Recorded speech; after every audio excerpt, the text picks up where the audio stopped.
Bonjour, voici la vidéo numéro 3 qui va vous permettre ce coup-ci, ayant importé le programme Fraction, de pouvoir dans votre mode suite, via votre mode Python, l'application Python, vous permettre de forcer les écritures fractionnaires de résultats de cette forme-ci. Alors, dans un premier temps, vous allez sur votre mode, sur l'application suite, ajouter une suite et nous allons travailler sur cette suite-là, sur cet exemple-là. Elle est initialisée à 0, U0 vaut 2, c'est une relation de récurrence qui vaut 5/6 de UN plus 1.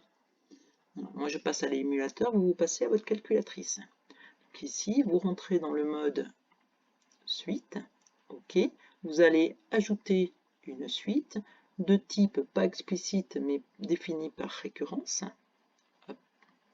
Hop, voilà, ici, UN plus 1, et on va ajouter une suite. Donc ici, on a déjà le UN qui est déjà mis.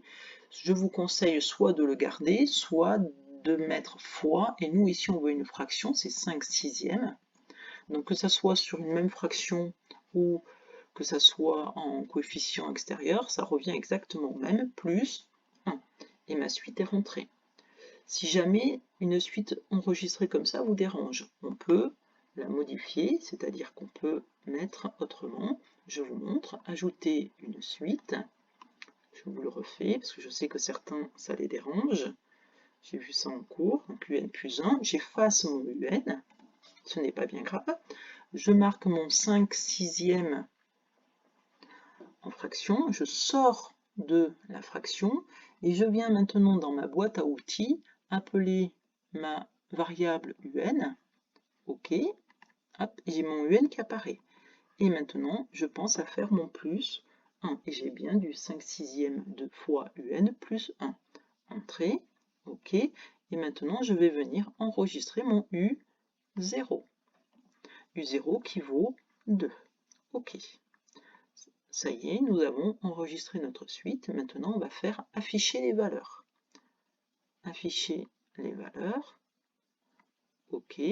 Hop, et là, comme sur la feuille PDF que je vous ai mis en ligne, vous voyez, vous avez les valeurs. Donc on va travailler, là j'ai les N et là j'ai des UN.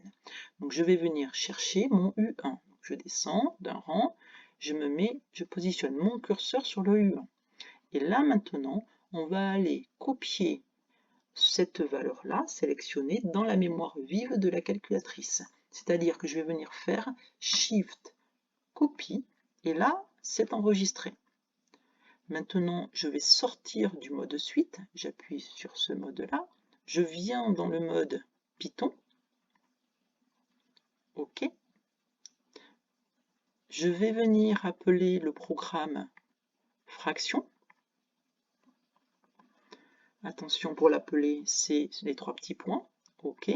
Je vais venir exécuter le script, OK. Et là, je vais appeler ma fameuse fonction frac, fr plutôt.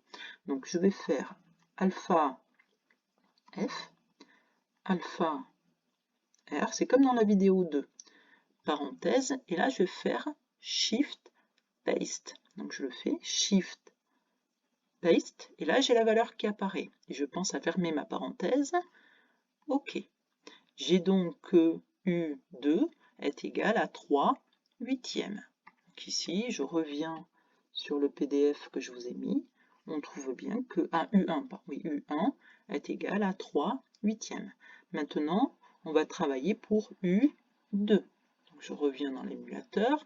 Je dois revenir dans mon mode de suite. Alors le problème des calculatrices NumWorks, c'est qu'il n'y a pas de lien de variables, c'est-à-dire que les variables ne restent pas enregistrées, hormis en faisant copy-paste et shift-paste et shift-copy, shift-paste, on ne peut pas garder les valeurs. Donc c'est un des problèmes des NumWorks. Donc ici maintenant, je viens sélectionner mon U2. Donc pareil, je vais faire Shift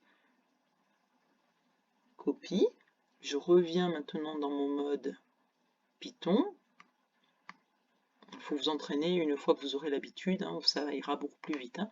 Je vais appeler ma fonction fraction que j'exécute. Voilà, exécuter le script. Et je fais alpha F, alpha R. Alors vous voyez que c'est pas très pratique, d'où l'intérêt de mettre un nom de fonction très court, le plus court possible.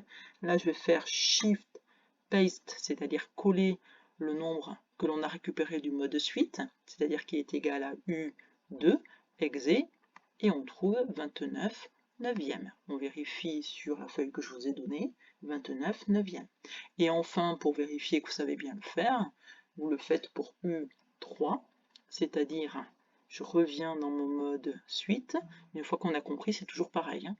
Je reviens dans mon mode suite. Je viens sélectionner mon U3, copie, non, Shift, copie. Je viens dans mon mode Python, essayer de le faire sans moi. Entrée, je vais chercher ma fraction, mon programme fraction. Hop, exécuter le script. FR, donc alpha F, alpha R, parenthèse, Shift Paste, c'est-à-dire coller, parenthèse, exécuter, OK. Et on retrouve le 199 54e. Et donc pour vous rassurer, bien sûr, sur les calculatrices TI et Casio, on trouve exactement les mêmes valeurs. Vous avez une précision de 10 puissance moins 6. Je pense que pour votre niveau, c'est largement suffisant. Voilà, bon courage à vous.